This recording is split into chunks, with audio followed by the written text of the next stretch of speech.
Okay, so it's time to do the shock infantry and which are the best ones you can pick. Now, before we get into this, this one is going to be a little bit more subjective than the cavalry one. The cavalry one was honestly kind of the easiest unit I could pick because it was essentially just the which one is the most devastating, and they all are very devastating at the moment. Even the light cavalry has the potential to really crush an infantry unit underneath its hooves. But with the shock infantry, it's a little different, mainly because some of them are good at different things, and the best example I can give to show this is the battle-ready Dunedain and the Marshals of the Red. Because on the face of it, they're both very, very similar. Both have 30 attack, both have 28 defense, both have 2 hit points. The battle-ready Dunedain has 17 charge as opposed to the Marshals of the Red 15, however. And so you might expect the battle-ready Dunedain to be the better unit, but the Marshals of the Red are good versus cavalry and armour, whereas the battle-ready Dunedain are not. But on the other side of that, battle-ready Dunedain can hide in woods, making you can get a good ambush off. They also have good armour, but both of them have good armour, both of them have excellent morale and stamina. The Marshals of the Red also inspire, however, and they also have more men in the unit, so it's difficult to really pin down what units are better than others, because some units are better in different situations. Now, the battle-ready Dunedain would be able to more efficiently smash through a fragile part of the opposing line, but the Marshals of the Red will probably be better in the long run against armoured targets, and also can be used to entrap cavalry that's gotten a bit too bold. So, of the two, I think I prefer the Marshals of the Red over the battle-ready Dunedain, but again, they're good at different things, and that is a theme throughout.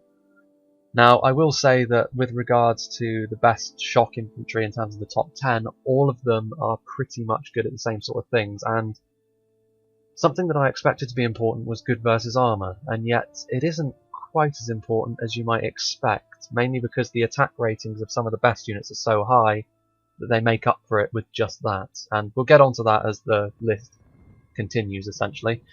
But we'll start off with the 10th best shock infantry in my opinion. So at number 10 we have the Dalian paladins with their giant maces. They have 37 attack, 34 defense and 20 charge. 2 hit points, they inspire nearby allies, good versus armor, excellent morale, stamina and armor. These guys are kind of a little something different because they really are very tanky. Their stamina and their armor, all of that is what led to them managing to overcome the Orc Fodder Horde. They're one of only 2 units currently that I've tested to actively come out on top against that many units. Ultimately, however, the Dalian Paladins next to their peers do lack a little bit of punch and overall survivability. They are much more prone to being overwhelmed than some other units on this list. And they are also quite extraordinarily slow. They are not fast, as you might expect with this armour, but really they are one of the things that shock infantry can be used for is very quickly moving into battle and very quickly doing their damage. This isn't something the Dale Paladins do. They are very much a slow and deliberate unit. Nonetheless, they are still an excellent shock unit. It's something that Dale can use greatly to their advantage. They are not good versus cavalry, so that is worth bearing in mind. If you want that, you're going to have to use Dale's very extensive spear collection, but ultimately, I do think that the Dale Paladins are one of the best shock units in the game, but they are outclassed by what is above them. So let's move on, shall we, to the next entry. So, here at number 9 we have the rather unassuming looking Corsair Fencers. Now, you may be thinking they don't look like a particularly heavy hitting unit, but they are a very offensive focused unit, and that's what shock needs to be all about. They have 40 attack, 37 defense and 20 charge. They have 2 hit points, they're good versus armor and in deserts, and have excellent stamina and morale. So really, when you put them next to the Dale Paladins, really the difference is the Dale Paladins have much more of a focus around keeping themselves alive with their very thick armour, whereas the Corsair Fencers, very much the opposite. They focus entirely on the attack. Very vulnerable to skirmishers, these guys, because they don't have good armour. However, once they're in melee, they not only have a higher base attack, but they also have the good versus armour trait. This means that they will peel their way through heavily armoured shield walls, provided they're backed up properly with some of Umbar's units. Umbar in general are a very, very good shock faction. They have the Abrazani Narduzagar, which just lost out getting onto this list. The Dale Paladins just beat them to the 10th spot. Also, the lower tier Corsair Savages can be very cost effective, and not to mention a few others, which we'll get onto. But yeah, the Corsair Fencers surprised me with how efficient they can be. They really are very, very good at killing armoured targets. The only slight downside is, next to some of the others on this list, they do lack that survivability, and shock infantry isn't necessarily all about the survivability, but at the high end, all of them are very, very tough, and this is something that the Corsair fencers perhaps lack a little bit. Speaking of which, we shall move on to number 8. In a very similar vein to the Corsair fencers, we have the Blackback mountain Berserkers. Now, I was actually expecting these guys to place a little higher with how devastating they can be, but ultimately it was their survivability which let them down next to their peers. But they have 40 attack, 40 defense, 20 charge, and 3 hit points. They inspire, they can chant, they cause fear, they can hide anywhere, excellent morale, good versus armor and in the snow, so that's a lot of attributes that these guys have, and also 3 hit points. Ultimately, however, having no kind of armor, as most dual wield units do, like there's only one dual wield unit that I would say is actively pretty tanky.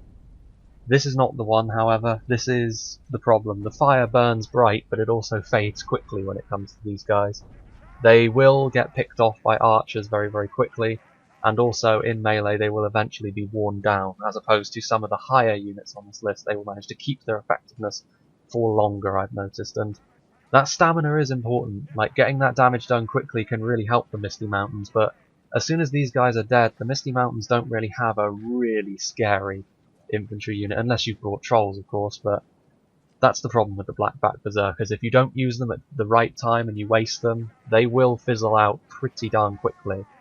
Other than that, though, I've got nothing but good things to say about this unit. The amount of damage they can cause in a short amount of time is very scary. It's very much the part of the Misty Mountains roster you don't want to mess with lightly. You really want to be taking these guys out first, but ultimately it is a bit of a problem that they have when it comes to maintaining their effectiveness.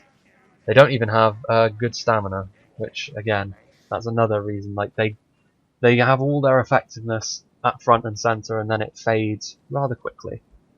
But now we shall move on to a rather different unit in terms of its focus.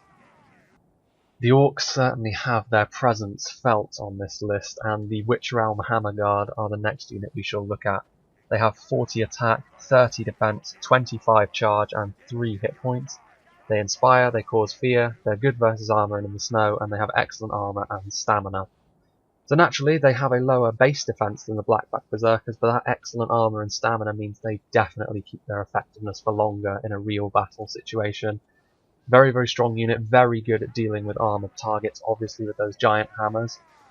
Ultimately, however, it is the slightly lower defense score which prevents them from going higher on this list, because while they have the good versus armor, very high attack, very high charge as well. In fact, I think they may have the highest charge of any unit on this list. So that means off a charge, you're going to be doing an immense amount of damage to an armoured shield wall. They do have a bit of a problem with their survivability in melee against similar units. If you can surround them with shock infantry, their own lower defense score and even their excellent armor will not save them from taking casualties. That is the problem that these guys have, which some of the units ahead do not have. And it is also the weird situation we're in where most of the high tier shock infantry, while some of the units that are ahead of these guys have got a lower attack score and aren't good versus armor, it didn't seem to matter in a real battle situation. I tested them out in various ways because I was sure I was missing something. Based on the stats and the fact that they're good versus armor and have excellent armor, I thought these guys should be placing higher. And yet when I was testing them, maybe I'm just missing something, they were worse in several situations than units that you wouldn't expect them to be worse than. So it is an interesting conundrum. Nonetheless, they are still a very deadly shock infantry. There's very few units that will want to go toe to toe with this one. Really, you're going to want to be dealing with them through either even better shock infantry, which is hard to come by, or a nice clean cab charge. But we shall now move on to number 6. So, Umbar have got another unit with the Harbingers of Castamir. They have 40 attack, 48 defense, and 20 charge. They have 3 hit points. They can chant, they cause fear, excellent morale, stamina, and armor. And really, the difference between them and the Witch Realm Hammers is they aren't good versus armor, yet they are much, tougher.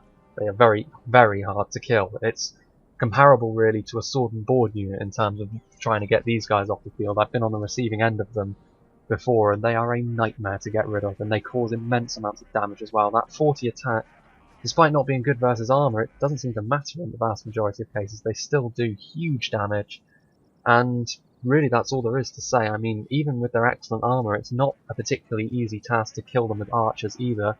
They will still lose a few unit models occasionally because a shield does help in that respect. But really, in a field battle, I would say cavalry is definitely the way you want to go with these guys. You want to charge them off the field very quickly because they are expensive and they are the centre of Umbar's damage dealing. Really though, I would say that what prevents them from going higher is the fact that they are perhaps a little too focused on their defence. Their attack is overshadowed somewhat by several other units, and there is also the fact that they weirdly lost to a unit that perhaps should be higher than them 1v1, and that was the deciding factor between the two, because against everything else both units were able to perform basically on a par with one another. It is an interesting one. There's a lot of hidden things, and I can only assume that the Harbingers of Castamir maybe have slightly less mass than the unit that is in question. Even so, very, very scary. In a sustained melee as well, they will keep their effectiveness for a long, long time, and it is either a case where you're going to have to isolate them entirely from the rest of their army, or you're going to have to deal with them quickly, one or the other. You can't allow them to get established in amongst your lines, because they will go to work, and they will not be easily dislodged. But let's move on to number 5, and probably the biggest surprise on this list to me. I'm always glad when Gondor make it onto a list, but in this case I was not expecting them to make it on, at least not this high. We have the Sons of Arganath, and they have 37 attack, 44 defense, and 20 charge. They have 3 hit points, they inspire nearby allies, excellent morale, stamina, and armour. Reading that, you would expect the Harbingers of Castamir to beat them. They're better in literally every sense. They have more attributes, they have more attack, more defense, the same charge, the same hit points, but ultimately I believe that there is a thing called melee expertise in this game, whereby this unit is simply more elite, and 1v1 the Sons of Arganath are able to beat the Harbingers of Castamir when it's a straight 1v1 engagement with no overlap. And that was ultimately what it came down to, because in every other sense the two units deal with business in much the same way. They cut through low tier infantry like it's not even there. They're very, very tough to break down, and even against armoured units they will do the business despite not having the good versus armour trait. They're also a stunning looking unit. I mean, the Gondorians in general, I think Gondor do need a little something extra in terms of their faction at the moment. Their roster's missing a little something, probably a sword and board unit that can really go toe to toe with the big boys. But other than that, the Sons of Arganath very much surprised me and proved their worth in a big way. Gondor aren't short on shock infantry, of course. The winged swordsmen and the Losanak nobles, while certainly not top 10 material, are certainly no slouches. They will do a lot of damage. And even the axemen of Losanak are, they're low tier, but they will still get a decent amount of damage done for their price point. Now though, let's move on to number 4. So the best dwarven shock infantry, the Sons of Durin, managed to pull in at number 4, and I believe that is the exact same place they finished in last time. I believe, anyway. I remember, or is it 3rd? I can't remember. But nonetheless, we'll move on to the stats. They have 40 attack, 35 defense, and 20 charge. They have 3 hit points, good versus armor and in the snow, excellent armor and stamina. And really, they are quite similar in many ways to the Witch Realm Hammers that were a ways back, only they have 5 more defense. That does make a big difference. But based on the testing that I did, what really makes the difference is that dwarven mass. They're able to push their way through enemy defensive lines in a much more robust fashion, and that alone really does prove their worth. 1v1 they may well lose to some of the units that are around them, but I feel like in this situation their value as pure shock troops is not to be beaten by anything but the 3 units that are higher than it. They really are very, very good, of course, being good versus armor with those giant hammers. Dwarven infantry is always going to be the cream of the crops, more so their shielded infantry. When we get onto them, I would not be surprised if at least 5 of the top 10 were dwarven units. But here, the Sons of Durin managed to give them a presence on the shock top 10. Hammers of Gundabad missed out from not having a high enough base attack score, and the Axemen of Erebor a little bit further back because they don't have hit points at all and they're just less durable overall. But the Sons of Durin, certainly no slouches. They will very slowly attrition their way through most armoured units. Having said that, they're not good enough to get into the top 3 still, in my opinion, and again, the third one, based on its stats, kind of surprised me with how high it's still able to get. So the previous number 1 has slipped to number 3, the Haven Guard. I did actually expect them to slip a little further down based just on their stats though. They have 35 attack, 46 defense and 20 charge, 3 hit points, they inspire, they cause fear, excellent armor and stamina. Really they're similar to the Sons of Arganath, except they tend to perform better in most tests I run, and mainly that's because both of them, they're a little bit more focused around the defensive nature of these units, and the Haven Guard are really the peak of that. The Harbingers of Castamir also run a little bit in that vein as well. Well, not a little bit, very much so. 48 defense is huge, but the Haven Guard, in many ways, are the epitome of will outlast and outdamage you, and their melee expertise is also high. Very, very strong. In my opinion, easily Dol Amroth's best footbound unit. The Talon Knights are also pretty good. I'm sure we'll be getting onto them in the Sword and Board list, but I doubt they'll be rising as high as the Haven Guard did on this list. Very, very strong, very difficult to get rid of as well, particularly in a siege where you're trying to defend from Dol Amroth. This unit can be a real nightmare because they can climb onto the walls, they can do a lot of damage, and they won't go anywhere. Their armor and their defense is too high. And in all the tests I ran, you know, in terms of the Kingdoms of Men, this is the best one. Now, I would have expected the Arthur Dane swords in their previous form to manage to get higher, but unfortunately they were changed and nerfed. Maybe for the best, because it would have made Arnor, like, all round maybe a little bit too good. But even so, the Haven Guard here at number 3. Now we shall move on to the top 2, and it's a good day for the Orcs. Saruman and friends, the Nazgul are here at number 2, and this is a unit which I expected to place pretty high, honestly, but I didn't think it would get quite this high based on just what I'm looking at. They have 40 attack, 40 defense, and 20 charge. They have 4 hit points, they inspire, they cause fear, good versus cav and armor and in the snow, and they have excellent armor. That 4 hit points is big. It means that individually they're very, very tough to kill, and they also have excellent armor. It's a very, very tough unit to break down. Not having excellent morale or excellent stamina is a bit of a mark against it, because not having excellent stamina of course means they will tire a little more quickly. But ultimately the damage they cause to everything, if you leave them in sustained melee with them, is almost terminal to a unit you try and engage them with.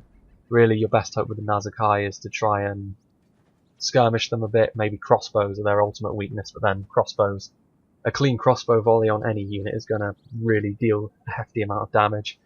Going 1v1 with this unit is an incredibly bad idea most of the time. It's really the case of trying to overwhelm them. They don't have many in the unit, and that can often be their downfall. When it comes to the Nazgul bodyguard, I was unsure what list to actually put them on, because while they do have a shield, I couldn't really think of them being a defensive unit, which is what most of the heavy infantry are, so really I'll leave it up to you. If you think that the Nazgul bodyguard are more of a shock unit, then you can put them basically one step ahead of these guys, because they are ultimately just a better version. But if you consider them, because they've got a shield, as being more heavy infantry, a little bit more all-purpose, then we'll wait for the heavy infantry, because I think I will put them on the heavy infantry list, even though they are a little bit more attack focused. But here, the Nazgul, this unit is undoubtedly a shock unit with those giant Berserker greatswords. Ever since the Berserkers, from vanilla, they were easily the best shock unit if you counted them as such. They have been nerfed as the patches have rolled on in Reforged, though. They're now very much a single purpose unit, but the Nazgul have taken on the mantle for Isengard in a big way. They are still beaten out by one unit at the top though, and let's go and take a look at them. So, clinching the top spot, we have the Temple Inquisitors, aka the dismounted Black Numenorians, and this was the unit that made me realise during testing the attack score is what really matters with the shock infantry, because despite not being good versus armour, they were able to cleave their way through even the mighty Mithril Guard in Shield Wall up a hill. So I mean, this is a very, very strong unit. They have 50 attack, 44 defense, and 20 charge. 3 hit points, they can chant, they're good in the woods and in the snow, they cause fear, excellent armor and stamina. The only thing missing is excellent morale there. 44 defense as well, that's on a footing with the Sons of Arganath, but really the big difference, that 50 attack. There really is very little else that can live with that. All the way through this list we've been talking about 40s, maybe slightly lower than 40. There are some units which can push into the 40s as well, which weren't on this list mainly because they simply weren't durable enough, like the Sindar Blade Masters. But 50 attack, it's a very, very strong unit, and Mordor are on top. in a category, which doesn't happen all that often. They're usually focused all around their quantity. But the few units of quality that they have, my word, the quality is very, very high. And the Temple Inquisitors, they are, in my opinion, as it stands, the best shock/offensive unit, infantry unit, in the game. And that's surprising, but I think it's deserved. I think Mordor deserved to be a very aggressive, very scary faction to fight, and the Temple Inquisitors have always looked very, very cool as well, so no complaints there. With regards to some of the units that didn't make this list, of course you heard me mention the Sindar Blade Masters there. They were second, with a good shout on being top last time I did one of these, but 42 attack, 42 defense and 20 charge for them is very, very good. They also have very good other things, like they only have excellent stamina and they can hide anywhere. That's really the problem. They don't have good armor in any way, and neither do they have hit points, which means while they're very mobile and you can move them around the battlefield quite a lot, ultimately, when it comes to attrition, which most battles will boil down to a bit of a scrap at the end, the Sindar Blade Masters just aren't as good as some of the other units on this list, particularly something like this, where they've got the defense, the hit points, and the huge attacks value to just blow them off the field, to be honest with you. The Sindar Blade Masters are very, very useful still, but that's really the main loser from the patch, I think. They're still very, very good, but ultimately, as a single unit, I don't think they're quite top 10 material anymore. Again, Marshals of the Red, you might expect Rohan to maybe get a unit onto this list, but no, the attack and defense of the Marshals of the Red is just too low. They don't have the damage dealing capability, and neither do they have the staying power that all of the units on this list have.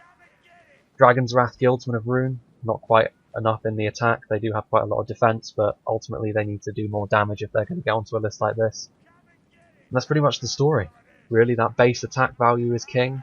Having durability at this level as well is what ultimately decided a lot of these, but the Temple Inquisitors really are just the best all round, to be honest with you. The only stat that they're not the best at is defense. The Harbingers of Castamir and the Haven Guard both boast higher defense scores, but other than that, these are the cream of the crop right now. And I hope you enjoyed this one, and the next top 10 that I think I'll be doing will probably be the Archers, unless you'd rather me do the Heavy Infantry. I guess I'll leave it open to general opinion if you want me to do Heavy Infantry or Archers next, or even something else like Crossbows. And I hope to see you for the next video. I want to do a big battle. I want to do a nice big juicy siege if possible, and I hope to see you for that.